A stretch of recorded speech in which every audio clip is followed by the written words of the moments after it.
Hello and welcome to our platform Shiksha with motivation. तो आज हम करने जा रहे हैं पॉलिटी, राज्य व्यवस्था या कॉन्स्टिट्यूशन, संविधान। टॉप 100+ क्वेश्चंस की सीरीज़ है। इसमें हम 100 से ज़्यादा क्वेश्चंस डिस्कस करेंगे जो कि मोस्ट एक्सपेक्टेड क्वेश्चन होंगे आपके अपकमिंग एग्जाम्स के लिए, जैसे CGL मेंस हुआ, CHSL हुआ, CPO, steno, MTS, railway, constable, group D, defence या और कुछ जितने भी गवर्नमेंट ऐसा एग्ज़ाम है उनके लिए भी इम्पोर्टेंट उतना ही सेशन होने वाला है। ठीक, आप कोई भी एग्ज़ाम देने वाले हो जिसमें पॉलिटी आती है वो यहाँ से बाहर क्वेश्चंस नहीं आएंगे। यह इसमें हम क्वेश्चन कवर करेंगे जो बहुत रिपीटेड क्वेश्चंस हैं और जो एक्सपेक्टेड क्वेश्चंस हैं। तो चलिए शुरू करते हैं आज की क्लास। अगर आप हमारे चैनल पर नए हैं तो चैनल को सब्सक्राइब करना ना भूलें, वीडियो को लाइक और शेयर करना भी ना भूलें। तो चलिए शुरू करते हैं आज की क्लास। तो फर्स्ट क्वेश्चन है, the preamble declares India as a sovereign state which implies. प्रस्तावना भारत को एक संप्रभु राज्य के रूप में घोषित करती है जिसका तात्पर्य है। तो इसका करेक्ट आंसर है option C, India is free to conduct her internal as well as external affairs.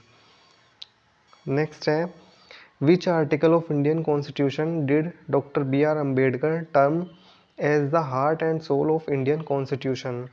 तो डॉक्टर BR अम्बेडकर ने भारतीय संविधान के किस अनुच्छेद को भारतीय संविधान का हृदय और आत्मा कहा था। तो नॉन अदर देन ये है आर्टिकल 32, जो कि बहुत इंपॉर्टेंट है। ये बहुत रिपीटेड क्वेश्चन है, SSC का बहुत फेवरेट क्वेश्चन में से एक है। नेक्स्ट है, the act of 1909 was associated with. 1909 का अधिनियम किसके साथ जुड़ा हुआ था। हमारे ऑप्शंस हैं, introduction of separate electrode, decentralisation, diarchy or legislature council. तो इसका करेक्ट आंसर है introduction of separate electrodes. The Indian council act 1909, उसका सेकंड नेम था मोडलेमेंटो रिफॉर्म्स भी कहते थे इसको, और इंडियन काउंसिल एक्ट भी कहते थे। तो दो नाम थे इसके। बोनस क्वेश्चन हो गए। The Indian council act 1909 introduce separate electrode for Muslim community and sow the seeds of separation that eventually led the partition of the country. और जो इसमें इस एक्ट में जो मुस्लिम्स थे उनको सेपरेट इलेक्ट्रोड दिया गया था, जिसकी वजह से यही चीज़ आगे डिवाइडेशन का रीज़न भी बनी। यहाँ से ही स्टार्टिंग हुई और फिर 1947 में इंडिया डिवाइड्स हो गया। नेक्स्ट है, विच of the following act introduce the principle of constitutional autocracy. निम्नलिखित में से किस अधिनियम ने संवैधानिक निरंकुशता का सिद्धांत पेश किया। The council act of 1909, the government act of 1919, the government act of 1935, the Indian independence act of 1947। तो इसका जो करेक्ट आंसर है द गवर्नमेंट एक्ट ऑफ 1935। कुछ और फैक्ट देख लेते हैं, जैसे the principle of constitutional autocracy was introduced by the government of India act 1935। ये बहुत इंपॉर्टेंट एक्ट है इंडियन कॉन्स्टिट्यूशन में। This act vested the executive authority of provinces in the governors and of centres in the governor general on the behalf of crown.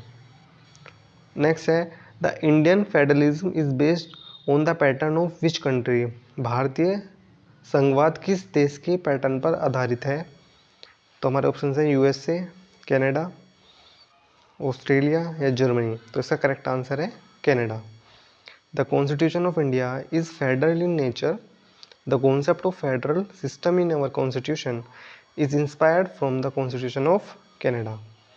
जैसे कि हमारे parliamentary form of government है जो कि हमने UK से ली है, और जो हमारा फेडरलिज्म जो स्ट्रक्चर है वो हमारा कनाडा बेस्ड है। नेक्स्ट है, which part of constitution contain provision related to citizenship. संविधान के किस भाग में नागरिकता से संबंधित प्रावधान है। तो इसका करेक्ट आंसर है हमारा part second, option C is correct answer. Provisions related to citizenship are contain in part second, और जो आर्टिकल है वो है 5 to 11। नेक्स्ट है, on which of the following dates constituent assembly of India adopt the national flag. निम्नलिखित में से किस तारीख को भारत की संविधान सभा ने राष्ट्रीय ध्वज को अपनाया था। हमारे ऑप्शन है 22 जनवरी 1950, 24 जनवरी 1950, 22 जुलाई 1947 या 22 जुलाई 1948। तो इसका करेक्ट आंसर है 22 जुलाई 1947। और जो रेशो होता है, the ratio of the length of the flag is with, और लेंथ की जो रेशो होता है वो होता है 3:2। The constituent assembly adopt the national flags present design on creation of a new state requires a majority for constitution amendment. एक नए राज्य के निर्माण के लिए कौन सी मेजोरिटी की आवश्यकता होती है संविधान संशोधन के बहुमत के लिए? ऑप्शन ए है सिंपल, ऑप्शन बी है 2/3, ऑप्शन थर्ड है 3/4, ऑप्शन फोर्थ है 2/3 plus rectification by half of all states. तो इसका जो करेक्ट आंसर है वो है सिंपल मेजोरिटी। द पार्लियामेंट में फॉर्म न्यू स्टेट्स और alter the boundaries etc of existing states by a simple majority and by the ordinary legislature process. No such law shall be deemed to be an amendment of the Constitution for the purpose of Article 368. Next है, in which article of Constitution equal protection of law is provided? संविधान के किस अनुच्छेद में कानून का समान संरक्षण प्रदान किया गया है? तो ये article 14।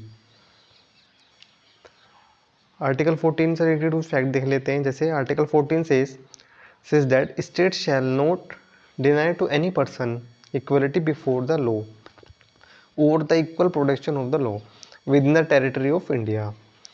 It confers right on all person whether citizen or foreign। ये जो आर्टिकल होता है ये इंडियन को भी वो होता है और प्लस जो आउटसाइडर होते हैं इंडिया से फॉरेनर को भी होता है। The concept of equal protection of law is taken from American constitution. तो जो ये हमने कॉन्सेप्ट लिया है ये हमने अमेरिकन कॉन्स्टिट्यूशन से लिया है। It suggest the equality of treatment under equal circumstances both in the privileges conferred liabilities imposed by the law.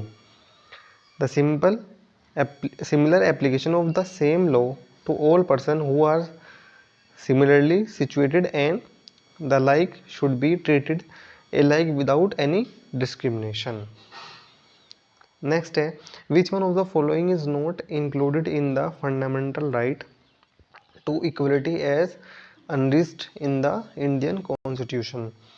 तो निम्नलिखित में से कौन सा भारतीय संविधान में निहित समानता के मौलिक अधिकार में शामिल नहीं है? तो ये है हमारा option D, economic equality. Equality before law article 14 में है, सोशल इक्वलिटी भी है और इक्वल अपॉर्चुनिटी आर्टिकल 15 में है। लेकिन इकोनॉमिक इक्वलिटी का ऐसा कोई कॉन्सेप्ट हमारे कॉन्स्टिट्यूशन में नहीं है। The right to equality does not include economic equality as fundamental right. Next है, under which article of Indian constitution wearing of kirpans by Sikh is deemed as a right of freedom of religion. तो भारतीय संविधान के किस अनुच्छेद के तहत सिख द्वारा कृपाण पहनने को धर्म की स्वतंत्रता का अधिकार माना जाता है?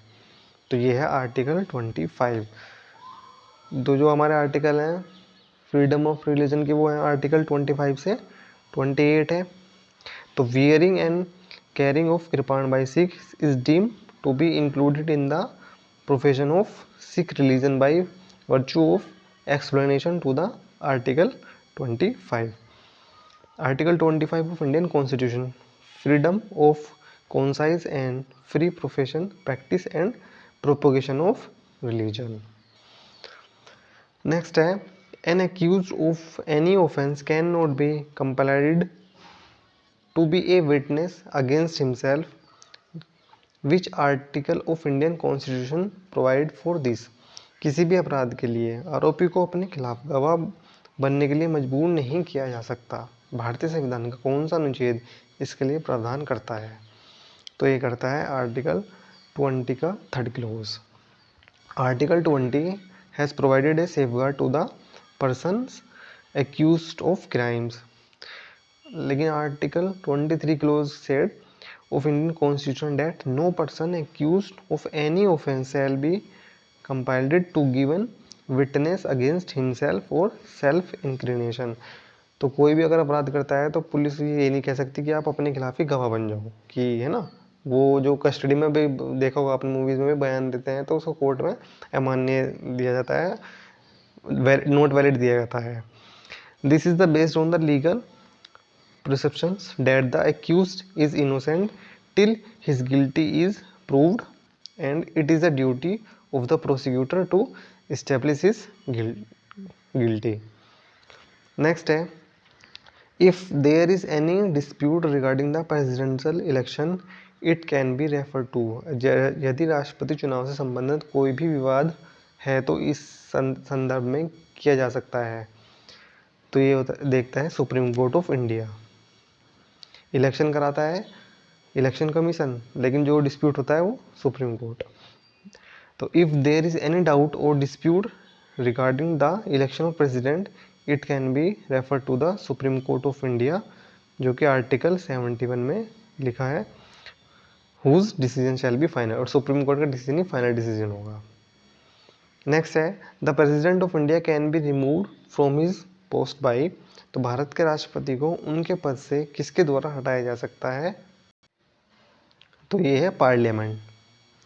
According to the article 56 clause 1b the president can be remove from his और her office by impeachment for the violation of constitution and process of impeachment can be started by either house of the parliament in accordance with provisions of article 61। Parliament हटा सकता है, वो भी कब, जब constitution का वोलेशन करा हो, और वो भी वोलेशन में किस वे में करा हो, जो कि आर्टिकल 61 में लिखा हुआ है। और जो प्रोसीडिंग्स हैं वो कोई सी भी हाउस में स्टार्ट हो सकती है, इवन राज्यसभा हो या फिर लोकसभा, कोई सी भी हाउस में स्टार्ट हो सकती है proceedings. Who is the chairman of Rajya Sabha, Rajya Sabha का सभापति कौन होता है, तो इसका जो करेक्ट आंसर है वो है वाइस प्रेसिडेंट। तो जो वाइस प्रेसिडेंट होते हैं वो राज्यसभा के चेयरमैन होते हैं। तो Rajya Sabha is president over by the vice president, but it is not the member of the upper house. ये मेंबर नहीं होते राज्यसभा के, लेकिन प्रिसाइडिंग ऑफिसर होते हैं सिर्फ। नेक्स्ट है, prime minister of India is, Bharat के प्रधानमंत्री हैं तो इलेक्टेड हैं, सेलेक्टेड हैं, नॉमिनेटेड हैं, अपॉइंटेड हैं। तो जो हमारे प्रधानमंत्री होते हैं वो अपॉइंटेड होते हैं। The prime minister of India is appointed by the president and the other ministers are also appointed by the president on the advice of prime minister, article 75 का क्लोज 1 कहता है सब। नेक्स्ट है, article 78 of the constitution of India lays down the duties of, Bharat के संविधान का अनुच्छेद 78 निम्नलिखित में से के कर्तव्यों को निर्धारित करता है। तो speaker of Lok Sabha, chairman of Rajya Sabha, controller and auditor general of India, या प्राइम मिनिस्टर। तो correct answer is prime minister. Article 78 related है प्राइम मिनिस्टर से, जो कि उनकी ड्यूटीज़ को ले डाउन करता है, उनकी क्या क्या ड्यूटीज़ हैं। तो आर्टिकल 78 के बारे में देख लेते हैं। According to the article 78 envisages the duties of the prime minister in respect of furnishing of information to the president. First है related to the administration of affairs of the union. Second है if president requires submit for the consideration of council of ministers any matter on which a decision has been taken by the ministers but not considered by the council of ministers. Next है, cabinet means, cabinet का अर्थ क्या है। All ministers in the government, ministers with cabinet rank, cabinet ministers and their secretaries and ministers of state. तो इसका correct answer है ministers with cabinet rank. Cabinet का meaning है जो भी हमारे कैबिनेट मिनिस्टर होते हैं, जैसे home minister, foreign minister, finance minister, ये सब कैबिनेट रैंक की पोस्ट होती है, इनको ही कैबिनेट हम कहते हैं। जैसे union council of ministers exercises executive authority, it consists of the senior executive body called union cabinet which is the supreme decision making body in the India। जितने भी डिसीजन होते हैं या कोई एक्ट आता है, कोई स्कीम आती है, वो सब कैबिनेट से अप्रूव होकर आते हैं। Only prime minister and ministers to the rank of cabinet minister are member of the cabinet. Next है प्राइम मिनिस्टर इज, प्रधानमंत्री क्या है? Elected by the Lok Sabha, elected by the parliament, appointed by the president और nominated by the party in the majority of Lok Sabha. तो इसका correct answer है appointed by the president. हमने पीछे भी ये क्वेश्चन देखा था। तो आर्टिकल